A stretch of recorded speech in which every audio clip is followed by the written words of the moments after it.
Hello and welcome to the Flight Sim Geek. This is your host Samama with you. And today's video, well, it won't be about Flight Simulator X.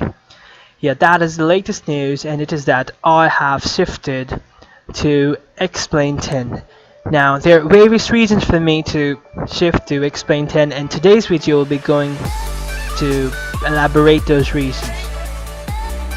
Now, the Xplane 10 digital download is priced at $50, but is it really worth it to have the simulator in place of any other simulator when you have things like Flight Simulator X or the more newer one prepared?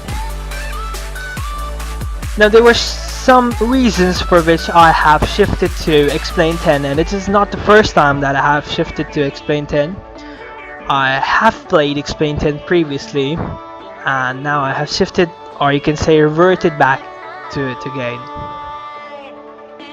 Now, Xplane 10 can be bought as a digital download as well as DVDs, and there are 8 DVDs, and the whole simulator is around 56 or 57 GBs.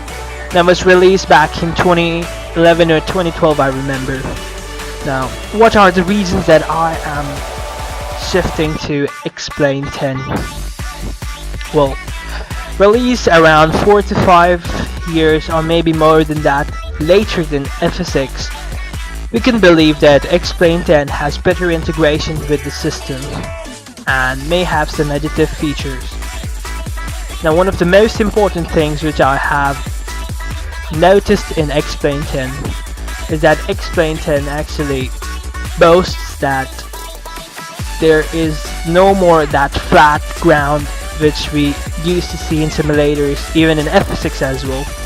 Although you can buy some add-ons to fix that or maybe get some good sceneries. So if you have the default Xplane 10, you'll get some 3-dimensional really good airports, some 3-dimensional buildings, roads, vehicles, so it's all really good. It brings more life to your simulator. Now, here is the official trailer for Xplane 10 released back in 2012, and it really is some good trailer.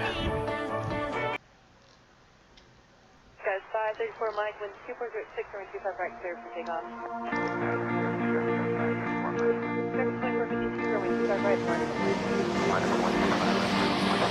Now, as we can see, even the video says the sim world is no longer flat, and I think, at least for me, that was one of the biggest problems, that you can just not get some really good pictures. If you're approaching, maybe if there was a bridge just before the runway, you need to be cautious about landing, but that was something which you could not enjoy in FSX, and Xplane actually offers you that.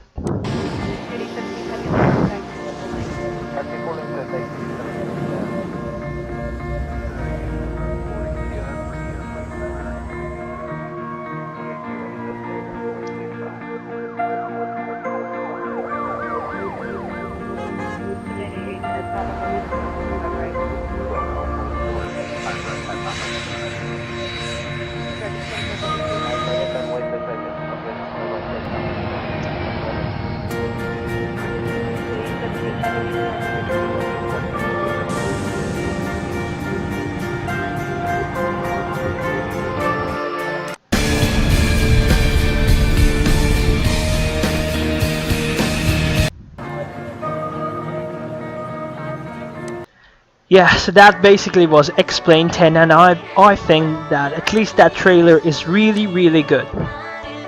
Now, there are some reasons which people give that they're not actually playing Xplane 10, or they're not actually moving to Xplane 10, is that they say that they believe that Flight Simulator X is more expandable as compared to Xplane 10. You get more add-ons, you get more tweaks, more sceneries, aircraft, and all kind of things compared to Xplane 10. But let's face it, we're living in 2018, and it's already been 6 or 7 years since Xplane 10 has been released. And I think there are plenty of websites now where you can find add-ons. Some of them including the Xplane.org and Xplane's own websites, which boast that you can get their add-ons, you can get additive sceneries and things like that.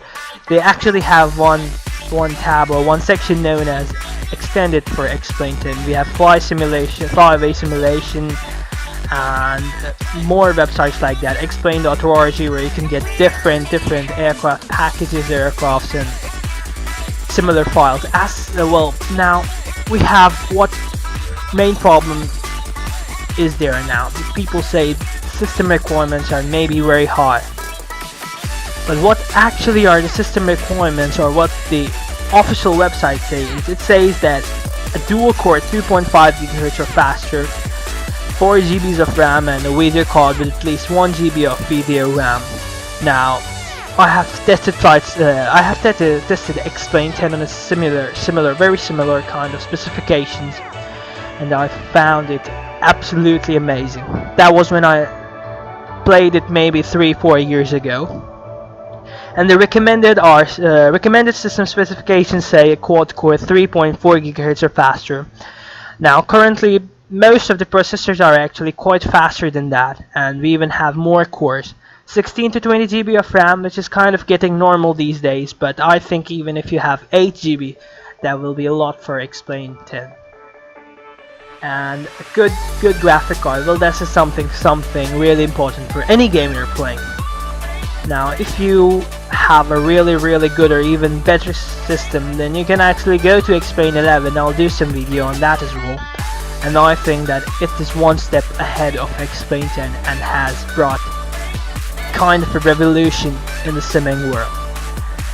Anyway, my system specifications, as you all know, and I'm repeating again, are Intel Core i5-3570 at around 3.4 GHz, 12 GBs of RAM, and the graphics, well, they suck, Intel SC2500.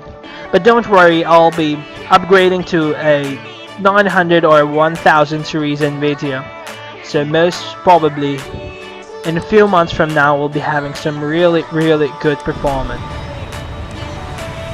I've got some news for you all who are watching the channel and liking and subscribing. First of all, a big shout out to Unbox Gaming, who actually subscribed and participated in the giveaway in my previous video. I hope he's got his free copy of Rex Worldwide Airports. And well, the main news which I wanted to give you is that because I am shifting to Xplane 10, I have several pay-per add-ons for FSX, which I am hoping to give out as giveaways in the future videos. So do participate in them, do like the channel, do subscribe to the channel, do like the video, and live happy. That is it for today, and this is your host Samama. As always, you're watching Flight Sim Geek. Love you all.